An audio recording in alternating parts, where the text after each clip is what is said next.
በዚህ ቪዲዮ ትክክለኛና እውነተኛ ክርስቲያን መሆናችሁን የምታረጋግጡበት 6 ነጥቦችን እንሰጣችኋለን። አሁን ለምጠይቃችሁ ጥያቄ በደንብ አስባችሁበት ምላሽን እንድትሰጡን እፈልጋለሁ። የእነዚህ ጥያቄዎች ምላሽ እውነተኛ ክርስቲያን መሆናችሁን አለመሆናችሁን የሚለይ ነው።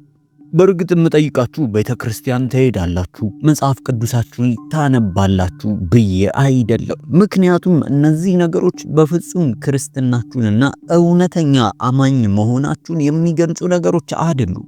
ይልቁንስ የእውነት ሕይወታችሁን ለኢየሱስ ክርስቶስ አሳልፋችሁ ሰጥታችኋል። በማቴዎስ ወንጌል ምዕራፍ 7 ኢየሱስ ክርስቶስ አንድ ማስጠንቀቂያን ሰጥቶናል። በፍርድ ቀን ብዙዎች ጌታዬ ሆይ እንደሚሉትም ተናግሯል። ነገር ግን እርሱ የሰጣቸው መልስ እጅግ በጣም የሚያስደነግጥ ነው። እነዛኑ ጌታዬ ሆይ ያሉትን ሰዎች ከቶ አላቃችሁም፣ እናንተ አመፀኞች ከኔ ራቁ ብሎ ይመሰክርባቸዋል። ይህ እጅግ በጣም የሚያስደነግጥ ነው። ምክንያቱም እነዚህ ሰዎች በእግዚአብሔር የማያምኑ ወይም ደግሞ አማኞች ያልሆኑ ሰዎች አልነበሩም። ይልቁንስ በሚያሳዝን ሁኔታ እነዚህ ሰዎች የዳኑ የመሰላቸው ሰዎች ናቸው። እጅግ በጣም ሃይማኖተኛ ሰዎች፣ እግዚአብሔርን ያገለግሉ የሚመስላቸው ብዙዎች እንደዚህ ለመታለል እጅግ በጣም ቅርብ ናቸው። እናንተም እንደዚሁ እንዳትታለሉ ወዳጄ። ዘላለማዊ ሕይወት የእውነት ያለ ነገር ነው። መንግሥተ ሰማያት አለ፣ ገሃነም እሳት ሲኦልም አለ።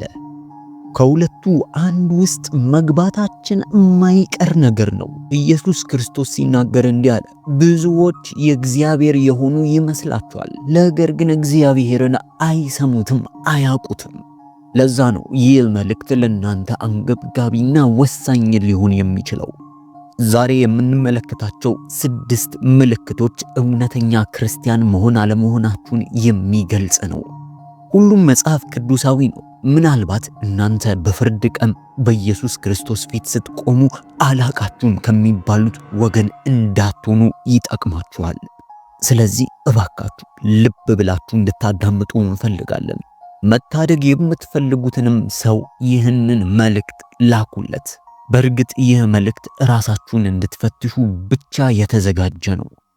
ይህ መልእክት ሲዘጋጅ እኛ ቢሆን መልካም ነው ብለን ያሰብነው ሳይሆን የእግዚአብሔር ቃልን ጠቅሰን ያወጣናቸው ናቸው። እስከ ቪዲዮ መጨረሻ ድረስ መቆየት ከቻላችሁ ሕይወታችሁን የመፈተሽ እድል ይኖራችኋል። ይህ ለመኮነን ሳይሆን ከፍቅር የተነሳ ነው። እግዚአብሔር ከመጠን በላይ ስለሚወዳችሁ አሁን ለእናንተ ግልጽ ምልክቶችን ይሰጣችኋል። ሕይወታችሁንም የእውነት መርምራችሁ የሱ መሆናችሁን ታረጋግጡበታላችሁ። ወደ 6ቱ ምልክቶች ከመግባታችን በፊት አንድ መሰረት ሊኖረን ይገባል። እውነተኛ ክርስቲያን ማለት በባህል፣ በሃይማኖት ወይም ደግሞ ሰዎች በሰጡት ስም የሚለካ አይደለም። የእግዚአብሔር ቃል በዮሐንስ ወንጌል ምዕራፍ 3 ቁጥር 3 ላይ ሰው ዳግመኛ ካልተወለደ በቀር የእግዚአብሔርን መንግሥት ሊያይ አይችልም ብሎ ኢየሱስ ክርስቶስ ተናግሯል። ስለዚህ እውነተኛ ክርስቲያን ማለት ዳግመኛ የተወለደና በልቡ የተለወጠ ሰው ነው። ደግሞ ንስሐ የሚገባና በኢየሱስ ክርስቶስ አዳኝነት ሙሉ በሙሉ የሚያምን ሰው ነው። ደግሞም በየዕለቱ ኢየሱስ ክርስቶስን የሚከተል ሰው ነው። ይህ መሰረቱ ነው። ስለዚህ ይህንን መሰረት አድርገን መያዝ ከቻለን 6ቱን ምልክቶችና ነጥቦች እያንዳንዱን አንድ በአንድ እንመልከት። የመጀመሪያውና አስፈላጊ የሆነው የእውነተኛ ክርስቲያን ማንነት የተለወጡ ፍላጎቶች ናቸው። አያችሁ፣ አንድ ሰው የእውነት ኢየሱስ ክርስቶስን ሲተዋወቀው በውስጡም በውጭም ያለው ለውጥ የሚያስታውቅ ይሆናል። እንደ ድሮ አይነት ፍላጎቶች አይኖሩትም። ቸርች ከመሄድና መጽሐፍ ቅዱስ ከማንበብ በፊት የተለወጠ ልብ ያስፈልጋል። ክርስቲያን የሚኮነው በዋነኝነት ባህሪ ለመለወጥ ሳይሆን ይልቁንስ የልብን ምኞትና ልብን መለወጥ ነው።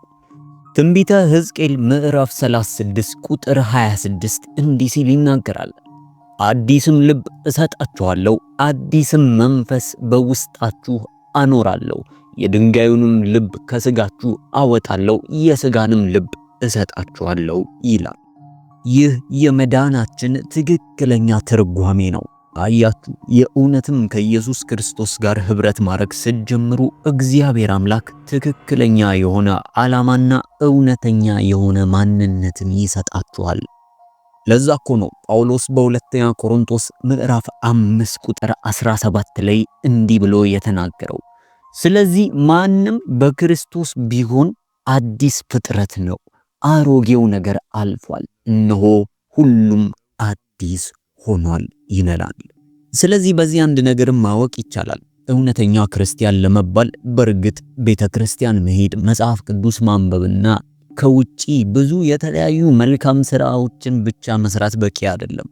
ይልቁንስ የክርስቶስ ስትሆኑ የምታመጡት እውነተኛ የማንነት ለውጥ ነው። ድሮ የምታደርጉት ነገር በሙሉ እዛው ከድሮ ማንነታችሁ ጋር አብሮ መቅረት አለበት። ስለዚህ እውነቱን እንነጋገር። አንድ ሰው በክርስቶስ ነኝ ድኛለሁ እያለ ነገር ግን የድሮ ነገሮችን እያደረገ ለእግዚአብሔር መጠማት ሳይኖረው ደግሞም ከኃጢአት የማይርቅ ከሆነ አንድ ነገር ጎሏል ማለት ነው። እውነተኛ ክርስቲያን በክርስቶስ በኩል ያገኘውን አዲስ ሕይወት ያንጸባርቃል። ለእግዚአብሔርና ለሰዎች ፍቅርን ያሳያል። ደግሞ ከእግዚአብሔር ትእዛዝ አይወጣም። እስኪ አንድ ጥያቄ ልጠይቃችሁ። ይህንን ለውጥ በእናንተ ሕይወት ውስጥ ትመለከቱታላችሁ? ይህን ስላችሁ ፍጹም ሆኑ እያልኩ አይደለም። ሁላችንም አንድ እንከን ሊኖርብን ይችላል። ግን እውነተኛ ክርስቲያን በኃጢአት ውስጥ በፍጹም ተመቻምቾ ሊቀመጥ አይችልም። ለቅድስና ከፍተኛ የሆነ ፍላጎት አለው። የእግዚአብሔር ቃል በአንደኛ ዮሐንስ መልእክት ምዕራፍ 3 ቁጥር 9 እንዲህ ይላል፣ ስለዚህ የዲያብሎስን ሥራ እንዲያፈርስ የእግዚአብሔር ልጅ ተገለጠ። ከእግዚአብሔር የተወለደ ሁሉ ኃጢአትን አያደርግም፣ ዘሩ በእርሱ ይኖራልና ከእግዚአብሔርም ተወልዷልና ኃጢአትን ሊያደርግ አይችልም ይለናል። ክርስቲያኖች ኃጢአትን አይሰሩም ማለቴ ሳይሆን ይልቁንስ ክርስቲያኖች ኃጢአት ባለበት ተመቻምቸው መቀመጥ አይችሉም እያልኩ ነው። ምክንያቱም ደግሞ የእግዚአብሔር መንፈስ በውስጣቸው ስላለ። ይሄ በክርስቶስ ያገኙት የተለወጠው ማንነት በእንደዚህ አይነት ሁኔታ ውስጥ መመቻመች አይችልም። ስለዚህ በድጋሚ ልጠይቅ፣ ራስን ስትመለከት ይህ ውስጣዊ የሆነ እውነተኛ ለውጥ አለ? እግዚአብሔርስ የሚወደውን ነገር ትወዳለህ? ደሞም እግዚአብሔር የሚጠላውን ትጠላለህ? ምናልባትም በኃጢአት ውስጥ ብትወድቅ ወደ እግዚአብሔር የመመለስ ፍላጎትና ድፍረቱ አለ? ይሄ የእውነተኛ አማኝ ትክክለኛ ባህሪ ነው። ምናልባትም እንደዚህ አይነት ማንነት የለኝም ብለህ የምታስብ ከሆነ በፍጹም አትዘን። ምክንያቱም እግዚአብሔር አሁን በዚች ደቂቃ ውስጥ ልብህን ሊቀይረው ይፈልጋል። እንድትጠይቁት ብቻ ነው የሚፈልገው። እንደዚህ አይነት ስሜት በውስጣችሁ የሚሰማችሁ ከሆነ አንድ አፍታ ይህንን ቪዲዮ አቁማችሁ ለእግዚአብሔር መጸለይ አለባችሁ። እግዚአብሔር ሆይ አዲስን ልብ ፍጠርልኝ በሉት። አዲስ ፍጥረት አርገኝ። አንተን መፈለግ የምችልበትን አዲስን ማንነት ግጠምልኝ። ይህንን ከልባችሁ ከጸለያችሁ ይህ የመጀመሪያው እርምጃችሁ ነው። ይህን እውነተኛ ለውጥ ኢየሱስ ክርስቶስ ብቻ ነው ሊሰጣችሁ የሚችለው። ይህ የመጀመሪያው ምልክት ነው። በደንብ እንደተረዳችሁና እንደገባችሁ አንጠራጠርም። ወደ ሁለተኛው ምልክት እንገባለን። ሁለተኛው ምልክት ለሰዎችና ለእግዚአብሔር እውነተኛ የሆነና ከልብ የመነጨ ፍቅር። ይህንን ሐሳብ ጠለቅ ብለን እንድናይ ይፈልጋለሁ። የእውነት እምነታችሁን መፈተን ከፈለጋችሁና እምነታችሁ ምን ያህል ጠንካራ እንደሆነ ማወቅ ከፈለጋችሁ ይህንን የመፈተሻ መሳሪያ ፍቅር ይባላል። ማለትም ለእግዚአብሔርና ለሰዎች ያላችሁ እውነተኛ ፍቅር። ይህ ፍቅር ከስሜታዊነትና ለሰዎች መልካምን ከማድረግ ያለፈ ትርጉም አለው። የኢየሱስ ክርስቶስ መሆናችን አንደኛውና ዋነኛው መገለጫ ፍቅራችን ነው። አንደኛ የዮሐንስ መልእክት ምዕራፍ 3 ቁጥር 14 እንዲህ ይለናል፣ እኛ ወንድሞችን የምንወድ ስለሆንን ከሞት ወደ ሕይወት እንደተሻገርን እናውቃለን። ወንድሙን የማይወድ ግን በሞት ይኖራል ይለናል። ተመልከቱ፣ ከሞት ወደ ሕይወት የተሻገርንበት አንዱ መሳሪያ ፍቅር ነው። ይህ ፍቅር እየመረጥን የምንወደውና በቃላት የምንናገረው ብቻ ፍቅር አይደለም። ይልቁንስ ከተለወጠ ልብ የሚመጣው ፍቅር ነው። እስቲ እግዚአብሔርን ስለመውደድ እናውራ። ለእግዚአብሔር ያለን ፍቅር ማለት እግዚአብሔርን እሑድ ጠዋት ወይ ደግሞ ከመኝታ ስንነሳ እግዚአብሔር ሆይ እወድሃለሁ የምንለው አይደለም። ለእግዚአብሔር ያለንን እውነተኛ ፍቅር የሚያሳየው በቀን በቀን የምንኖረው አኗኗር ነው። ትእዛዞቹን እንደምንጠብቅና በምርጫዎቻችን ውስጥ እንዴት እግዚአብሔርን እንደምናከብር ያ እውነተኛ ፍቅር ነው። እውነተኛ ክርስቲያን ሁሌም ቢሆን እግዚአብሔርን ለማስደሰት ይጣጣራል። ማስደሰት የሚፈልጉት ማድረግ ስላለባቸው ሳይሆን እነሱ ራሳቸው ስለሚፈልጉ ነው። እስቲ ራሳችሁን በታማኝነት ጠይቁ። በምንም ነገራችሁ ላይ፣ በጉዳያችሁ ላይ፣ በሕይወታችሁ ላይ ቅድሚያ የምትሰጡት እግዚአብሔርን ነው? ምናልባትስ እናንተ የምትፈልጉትን ነገር እግዚአብሔርን ለማስደሰት ብላችሁ ትታችሁ ታውቃላችሁ? እግዚአብሔርን መውደድ ለእምነታችን የልብ ምት ነው። ነገር ግን ፍቅር በዛ ብቻ አይገደብም። መጽሐፍ ቅዱሳችን ባልንጀሮቻችንን እንደ ራሳችን አድርገን እንድንወድ ያዘናል። አያችሁ፣ ፍቅር ተግባራዊ ነው። ለምሳሌ የበደሉንን ይቅር በማለት ውስጥ ፍቅራችንን ማሳየት እንችላለን። ይህ ተግባራዊ የሆነ ፍቅር ነው። ሌላው ምሳሌ ደግሞ እግዚአብሔርን ያለ ታይታና ያለ ሰዎች እይታ ማገልገል ስንችል፣ ደግሞም እጅግ በጣም በከባዱ ጊዜ መልካምነታችንን ማሳየት ስንችል፣ ወዳጄ እንደዚህ አይነት ፍቅሮች የሚታዩት ለማፍቀር ቀላል በሆኑ ሰዎች ብቻ አይደለም። እውነተኛ አማኝ የሚበድሉትንና የሚያስቸግሩትንም በመውደድ ይታወቃል። ከዛም በሱ የሚቃረኑንንና የሚጠሉንንም በመውደድ ማሳየት እንችላለን። እንደዚህ አይነት ፍቅር የክርስቶስ አይነት ፍቅር ነው። ምክንያቱም መሰዋት ያለብን ነገሮች አሉ። ስለ ሁለተኛው ምልክት ይህን ያህል ካልን ወደ ሶስተኛው ምልክት እንገባለን። ሶስተኛው ምልክት ትንሽ ጠጠር ይላል። ምክንያቱም ከዓለምና ከአሰራሯ መለየት ነው። ወዳጄ ይህ እጅግ በጣም አሳሳቢ የሆነ ምልክት ነው። እስኪ እናስበው። አግብተሃል፣ ደግሞም ለባለቤትህ ወይ ለባለቤትሽ ታማኝ ናችሁ።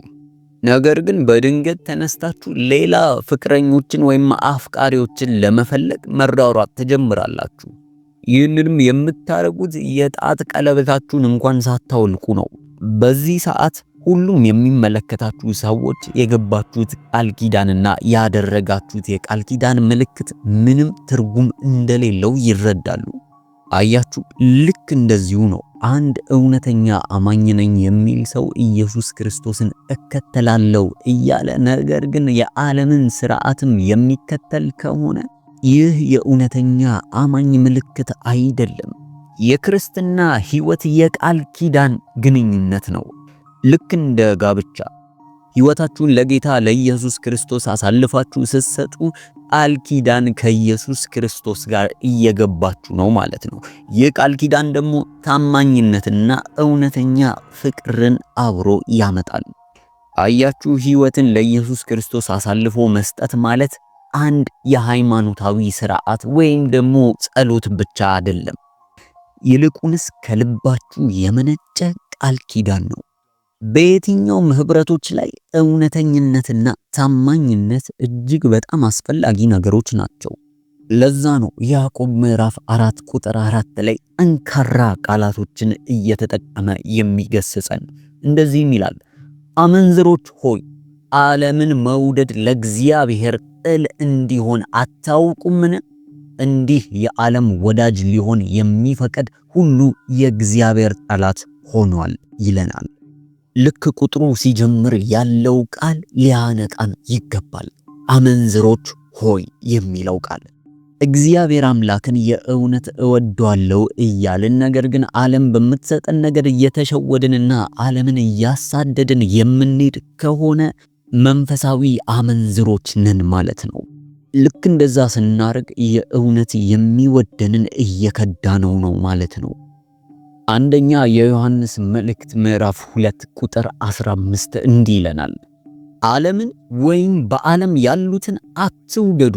በዓለም ያለው ሁሉ እርሱም የሥጋ ምኞትና የዓይን አምሮት፣ ስለ ገንዘብም መመካት ከዓለም ስለሆነ እንጂ ከአባት ስላልሆነ ማንም ዓለምን ቢወድ የአባት ፍቅር በርሱ ውስጥ የለም ይለናል። አያችሁ፣ ይህ እግዚአብሔርን መውደድ ስለ ታማኝነትም ይጨምራል። የእውነት እግዚአብሔርን የምትወዱት ከሆነ እግዚአብሔርን ከሚያናድደው ነገር መቆጠብ አለባችሁ። እግዚአብሔር የሚጠላውን መውደድ የለባችሁም። ለሁለት ጌቶችን መገዛት እንደማትችሉ ጠንቅቃችሁ ማወቅ አለባችሁ። ለዛ ነው የማቴዎስ ወንጌል ምዕራፍ 6 ቁጥር 24 ላይ ኢየሱስ ክርስቶስ እንዲህ ብሎ የተናገረው፣ ለሁለት ጌቶች መገዛት የሚችል ማንም የለም። ወይም አንዱን ይጠላል ሁለተኛውንም ይወዳል፣ ወይንም ወደ አንዱ ይጠጋል ሁለተኛውንም ይንቃል። ለእግዚአብሔርና ለገንዘብ መገዛት አትችሉም። ዓለምን አለመውደድ ማለት በድንገት ተነስታችሁ ከሰዎች መራቅ ወይም ደግሞ ስራችሁን ለእግዚአብሔር ብዬ እተዋለሁ ማለት ወይም ደግሞ ክርስቲያን ካልሆኑ ሰዎች ጋር አልወዳጅም ማለት አይደለም። ይልቁንስ ልባችሁ ከዓለም ከሆነው ኃጢአተኛ ነገሮች በሙሉ ይርቃል ማለት ነው። ስግብግብነት፣ ዝሙት፣ ስድብ፣ ትዕቢት፣ እነዚህ የመሳሰሉትን ትርቃላችሁ። ደግሞም እግዚአብሔርና ቅድስናን የሚቃረኑ ነገሮችን በሙሉ ትሸሻላችሁ። ውድ ወዳጄ አንድ ጥያቄን ልጠይቅህ እወዳለሁ።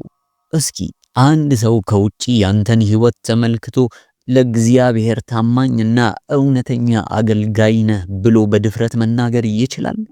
ወይስ እናንተን ሲመለከቱ የተከፋፈለ ልብ ነው የሚያዩት?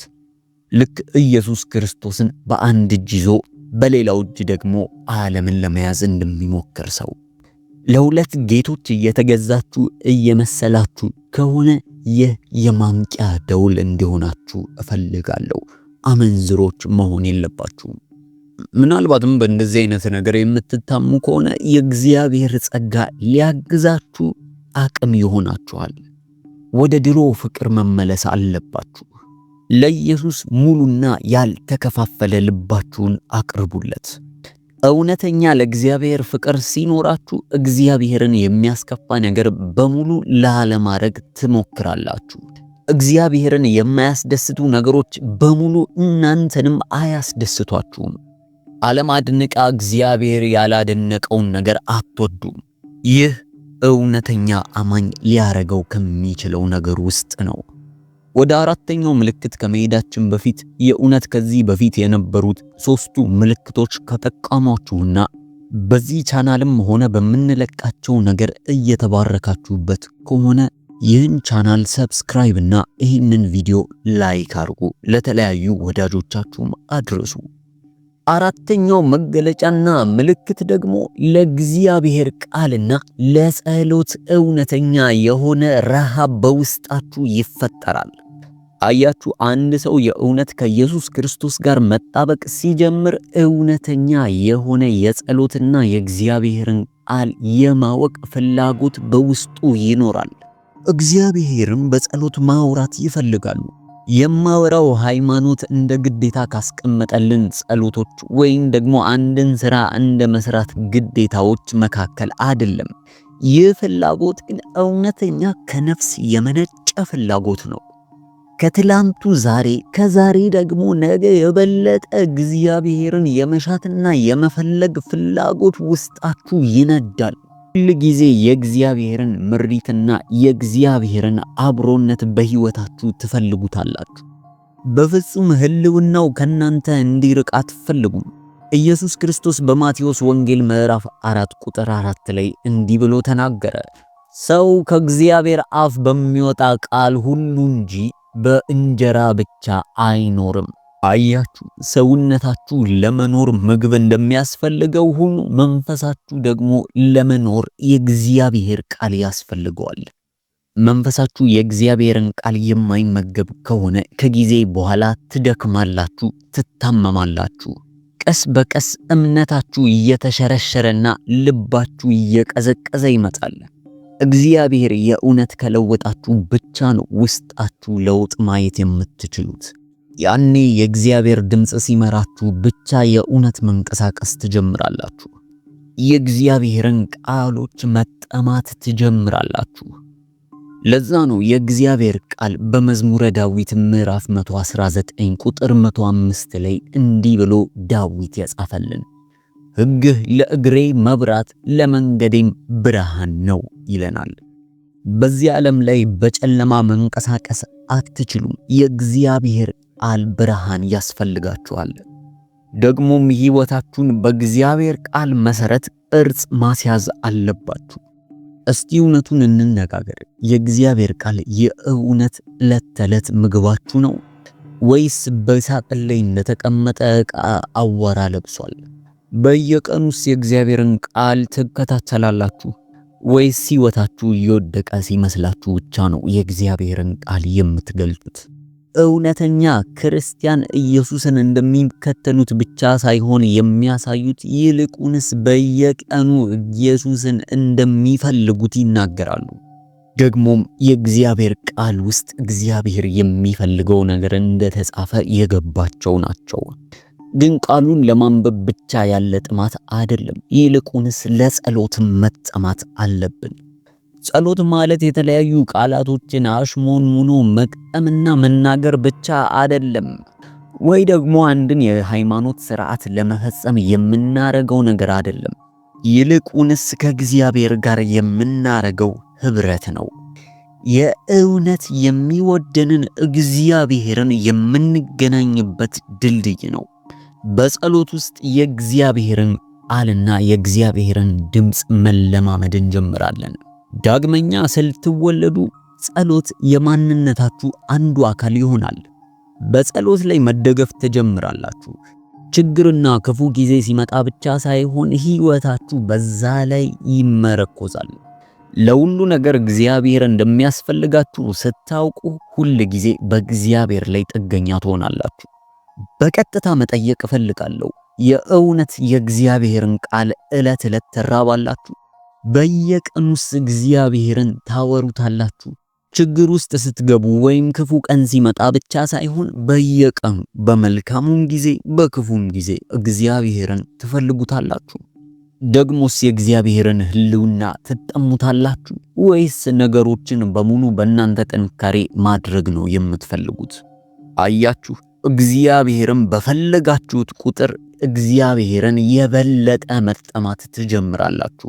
ባወቃችሁት ልክ እግዚአብሔርን የበለጠ ማወቅ ትፈልጋላችሁ። ደግሞም እግዚአብሔርን የበለጠ ማወቅ ከፈለጋችሁ የእግዚአብሔርን ቃል መጽሐፍ ቅዱሳችሁን ከፍታችሁ አንብቡ።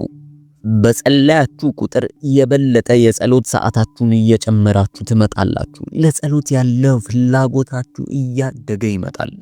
ነገሩ ልክ እንደ እሳት ነው። የበለጠ በመገባችሁት ቁጥር የበለጠ እየተቀጣጠለ ይመጣል። ነገሩን እንደ ሕግና እንደ ሥርዓት ሳይሆን ማየት ያለባችሁ የእውነት ከውስጣችሁ መመንጨት አለበት። ወዳጄ ሆይ ፍቅር የቀዘቀዘ ከሆነና ምናልባትም አሁን ያልኳቸውን ነገሮች በሙሉ የማታደርግ ከሆነ በፍጹም አትኮን። ምክንያቱም አሁን ግብዣ እያረኩልህ ነው። ወደዚህ ፍቅር ተመለስ። ሌላ አምስተኛና ዋነኛ የሆነ ምልክት ፍሬ ማፍራት ትጀምራላችሁ። በቃላት የሚያሰምጡ ፍሬዎች ሳይሆን እውነተኛ የሚነካና የሚታይ ፍሬዎች ናቸው። አያችሁ፣ መንፈስ ቅዱስ በውስጣችሁ መኖር ሲጀምር አዲስ ማንነትን ያመርትላችኋል። ይህ አዲስ ማንነት ለውጪ ላለው ነገር ብቻ ሳይሆን ከውስጥም የሚሰራ ነው። ለዛ ነው ኢየሱስ ክርስቶስ በማቴዎስ ወንጌል ምዕራፍ 7 ቁጥር 16 ላይ በፍሬያቸው ታውቋቸዋላችሁ ብሎ የነገረን። ሕይወታችሁ የእናንተን ታሪክ ይናገራል። አጠገባችሁ ያሉት ሰዎች ስለናንተ እምነት የእውነት ነገርን መናገር ይችላሉ። ክርስትና በቃላት ብቻ የሚገለጽ ሳይሆን በፍሬም የሚታይ ጭምር ነው። ማንነታችሁ፣ አመለካከታችሁ በሙሉ ምን አይነት ፍሬ እንዳለና ክርስቶስ በእናንተ ውስጥ ይኖራል አይኖርም የሚለውን የሚናገር ነው። እንደዚህ ብላችሁ አስቡት። ለምሳሌ አንድ የፖም ዘር በግቢያችሁ ውስጥ ተከላችሁ። ይህ ማለት ከጥቂት ጊዜ በኋላ ፖም ትጠብቃላችሁ ማለት ነው። ይህ ዛፍ ግን ዛፍ ብቻ ሆኖ ከቀረና ምንም ፍሬ መስጠት ካልቻለ የሆነ ችግር እንዳለ ማወቅ ትችላላችሁ። ወይም በቀላሉ የዚህ ዘር ስር ደርቋል ወይም ተበላሽቷል ማለት ነው። ልክ እንደዚሁ በኢየሱስ ክርስቶስ በኩል ከዳናችሁ በኋላ መንፈስ ቅዱስ በውስጣችሁ ሆኖ መልካምን ፍሬ እንድታፈሩ ያግዛችኋል። ምናልባት ወዲያው ላይሆን ይችላል፣ ነገር ግን ቀስ በቀስ ሕይወታችሁ ያንን እያሳየ ይመጣል። እነዚህን መልካም ፍሬዎች መጽሐፍ ቅዱሳችን በገላትያ ምዕራፍ 5 ቁጥር 22 ጀምሮ ይናገራቸዋል። እንዲህ ይላል፣ የመንፈስ ፍሬ ግን ፍቅር፣ ደስታ፣ ሰላም፣ ትዕግስት፣ ቸርነት፣ በጎነት፣ እምነት፣ የዋሃት፣ ራስን መግዛት ነው። እንደነዚህ ያሉትን የሚከለክል ሕግ የለም። እነዚህን ፍሬዎች ማምረት ጀምሩ እግዚአብሔር በእውነት የእናንተ ሕይወት ላይ እየሰራ እንደሆነ ምልክት ነው። እስኪ ልጠይቃችሁ፣ እነዚህ ፍሬዎች በእናንተ ሕይወት ውስጥ የሚታዩ ናቸው? አንድ ሰው እናንተ በሕይወታችሁ ቅድሚያ የምትሰጡትን ድርጊታችሁንና የመሳሰሉትን ነገር ሲመለከት የእውነት የኢየሱስን አሻራ መመልከት ይችላሉ? ሕይወታችሁ ከሌሎች ሰዎች መለየቱንስ ያውቃሉ? ወዳጄ እስኪ ራስህን ከ5 ዓመት በፊት ሄደህ ተመልከት።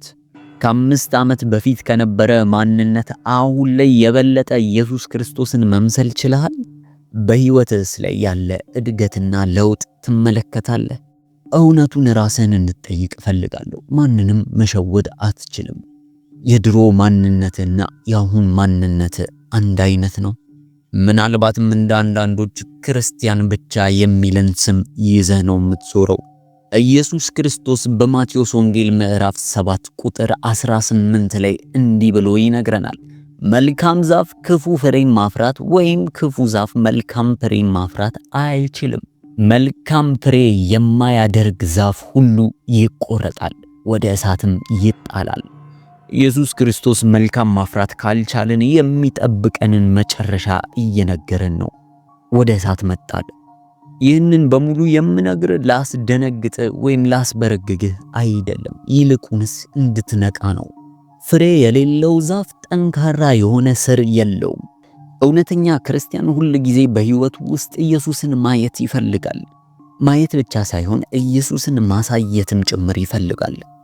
እውነተኛ ክርስቲያን ኃጢአት አይሰራም ማለት አይደለም፣ ነገር ግን ሁል ጊዜ ንስሐ ይገባል። ዕለት ዕለትም የእግዚአብሔርን ፊት ለማየት ይፈልጋል። ከቀን ወደ ቀንም እያደገ መምጣት ይፈልጋል።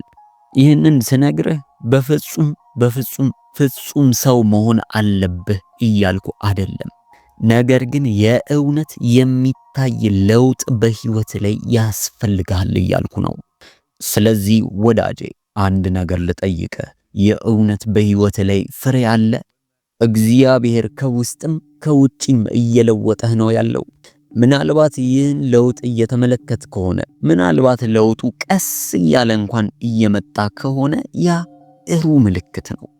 ያንን ለውጥ ግን በሕይወት ላይ መመልከት ካቃተህ ዛሬ እግዚአብሔርን የምትጠይቅበት ቀን ነው። እግዚአብሔር እውነተኛና ትክክለኛ የሆነ ልብን እንዲሰጥህ ጸልይ፣ ወደ ሕይወትህም ጋብዘው። ይህ መልእክት በሕይወት ላይ ተጽዕኖ እያመጣ ከሆነ ለብቻ አታስቀረው። ለወዳጅህ ለምትወደው ሰው በሙሉ ሼር አድርግላቸው። በእርግጠኝነት ራስህን እንድትፈትሽና እውነተኛ ክርስቲያን ማንነትን እንድትላበስ እየረዳህ ነው ብዬ አምናለሁ። አሁን 6ኛውና የመጨረሻው ምልክት ላይ ደርሰናል። ይህ እጅግ በጣም አንገብጋቢና ዋና የሆነ ነገር ነው። በእርግጥ ሁሉም አስፈላጊ ናቸው። ይህኛውን ለየት የሚያደርገው ግን የራሱ የኢየሱስ ክርስቶስ ትእዛዞች መካከል ነው። 6ኛ እውነተኛ የክርስቲያን መገለጫ ወንጌልን ላገኘው ሰው ሁሉ ያካፍላል። ይህኛው ምልክት ግልጽ ከሆኑትና በደንብ መመልከት ካለብን መካከል ነው። ይህንን ትእዛዝ መታዘዝ የሚችለው ሰው የእውነት ኢየሱስ ክርስቶስን ያገኘና የዳነ ሰው ብቻ ነው።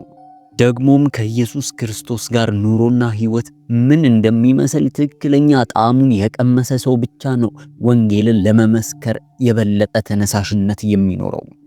የእግዚአብሔርን ጸጋ በግሉ የተለማመደ ሰው ለራሱ ብቻ መያዝ አይፈልግም፣ ሌሎች ድነው ማየት ይፈልጋል።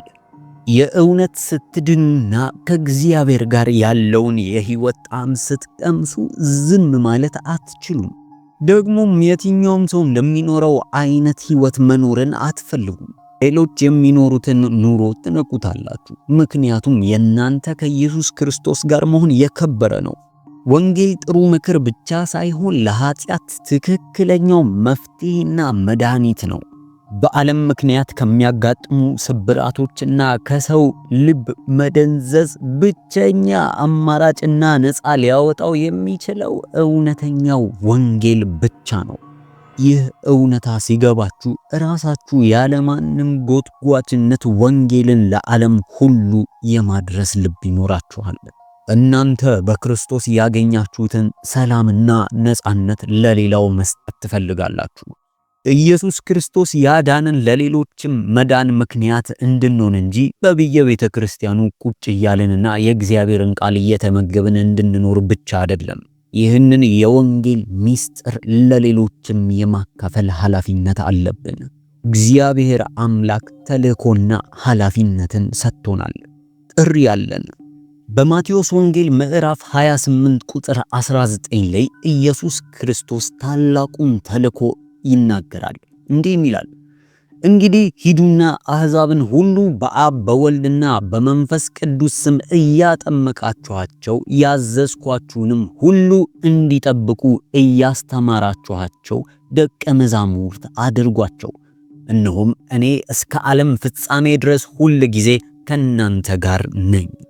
አያችሁ፣ ይህ ትእዛዝ የሚመለከተው ፓስተሮችንና የቤተ ክርስቲያን መጋቢዎችን ብቻ አይደለም። ይህ ትእዛዝ ሁሉም በኢየሱስ ክርስቶስ የሚያምኑ ሰዎችን በሙሉ ይመለከታል። ኢየሱስ ክርስቶስን የእውነት ካወቃችሁ እሱን የማሳወቅ ግዴታ አለባችሁ። እስኪ ልጠይቃችሁ፣ የእውነት የጠፉትን የመፈለግ ሸክም በውስጣችሁ አለ? አንድ ሰው እንዲድን ለመጨረሻ ጊዜ የጸለያችሁት መቼ ነበር? ስትኖሩ ዘላለም መኖርና ዘላለም መሞት የሚባሉትን ነገር እያሰባችሁ ትኖራላችሁ? ሰዎች እውነት፣ ሕይወት፣ መንገድን ማወቅ አለባቸው። ይህ ደግሞ የኛ ኃላፊነት ነው።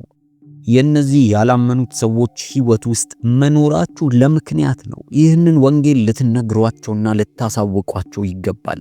ምናልባት ወንጌልን ለመናገር ልትፈሩ ትችላላችሁ። ምናልባትም ደግሞ እኔ ገና ብቁ አይደለሁም፣ ለዚህ አቅሙ የለኝም ብላችሁ ልታስቡ ትችላላችሁ። ነገር ግን አንድ ነገር ልነግራችሁ እወዳለሁ። ይህንን ነገር የምታረጉት ከራሳችሁ ብርታት ተነስታችሁ አይደለም። ኢየሱስ ክርስቶስ በሐዋርያት ሥራ ምዕራፍ 1 ቁጥር 8 ላይ እንዲህ ብሎ ተናግሯል። ነገር ግን መንፈስ ቅዱስ በእናንተ ላይ በወረደ ጊዜ ኃይልን ትቀበላላችሁ፣ በኢየሩሳሌምም በይሁዳም ሁሉ በሰማርያም እስከ ምድር ዳርቻም ድረስ ምስክሮቼ ትሆናላችሁ ይላል። መንፈስ ቅዱስ ያስታጥቃችኋል፣ ድፍረትን ይሰጣችኋል፣ የተመረጡ ቃላቶችን በተመረጠ ጊዜ ላይ ይሰጣችኋል። ይህንን እውነት ወንጌልን ስትመሰክሩ ቀለል አድርጋችሁ መጀመር ትችላላችሁ። ለምሳሌ በሕይወታችሁ ለመመስከር መሞከር፣ የተለያዩ ነገሮችን መናገር፣ ሰዎችን መውደድ፣ እናም እነዚህ ሰዎች ላይ የተወሰነ ዘርን መዝራት፣ ከዛ በኋላ እግዚአብሔር ሲያሳድገው መመልከት ብቻ ነው። የእውነት ኢየሱስ ክርስቶስ ሕይወታችሁን ለውጦት ከሆነ እንዴት ይህንን ለውጥ ለሌሎች መናገር ይከብዳል? ሌሎችም ይህንኑ ለውጥ እንዲያገኙ መሞከር አለባችሁ። ወንጌልን መናገር አለባችሁ። ሰዎች ከኢየሱስ ክርስቶስ ጋር ኅብረት ማድረግ እንዲጀምሩ ማድረግ አለባችሁ። እንግዲህ ከዚህ ጋር እነዚህ 6 እውነተኛና ትክክለኛ ክርስቲያን መሆናችሁን የሚያሳዩ ምልክቶች ናቸው። የምልክታችን ማብቂያ ላይ ደርሰናል። ስለዚህ አንድ አንገብጋቢና ወሳኝ የሆነ ጥያቄ ልጠይቃችሁ እወዳለሁ። ከእግዚአብሔር ጋር ምን ያህል ህብረት አላችሁ? ምን ያህል በማወቃችሁና ምን ያህል ቤተክርስቲያን በመሄዳችሁ የሚወሰነውን ሳይሆን የእውነት ከእግዚአብሔር ጋር ምን ያክል ህብረት አላችሁ? የእውነት ህይወታችሁ ለኢየሱስ ክርስቶስ የተገባ ነው? እውነት ከሁሉ አስቀድማችሁ እግዚአብሔርን ትፈልጉታላችሁ? ወይስ አላውቃችሁም ከሚባሉት መካከል ነን? ሃይማኖታዊ የምንመስል ነገር ግን እግዚአብሔር ጋር የግል ህብረት የሌለን ሰዎች። በእርግጠኝነት በፍርድ ቀን ብዙ ሰዎች በእንደዚህ ፍርድ እንደሚፈረድባቸው እርግጠኛ ነኝ። ብዙ ሰዎች አላቃችሁም ይባላሉ። ነገር ግን እነዚህን ሰዎች ዓለም የምታውቃቸው እንኳን ሃይማኖተኛ እንደሆኑ ነው። ነገር ግን የግል ግንኙነት ከኢየሱስ ክርስቶስ ጋር የላቸውም። ከእግዚአብሔር ጋር ያላችሁን ነገር አስተካክሉት። ይሄ መልእክት አይናችሁን ከከፈተና የእውነት ከተረዳችሁና ከገባችሁ ይህንን መልእክት ለምትወዱት ሰው አጋሩ። እስከ ቪዲዮ መጨረሻ ድረስ ከቆያችሁ አንድ ነገርን እንድታደርጉ በጌታ ፍቅር እለምናችኋለሁ። ኮሜንት ላይ ገብታችሁ የእግዚአብሔርን ደግነት ያያችሁበትን አንድ ጊዜ አስታውሳችሁ እንድታመሰግኑት እንፈልጋለን። ምናልባትም አንድ ሰው የእናንተን ኮሜንት ተመልክቶ መጽናኛና መበርቻ ሊሆነው ይችላል።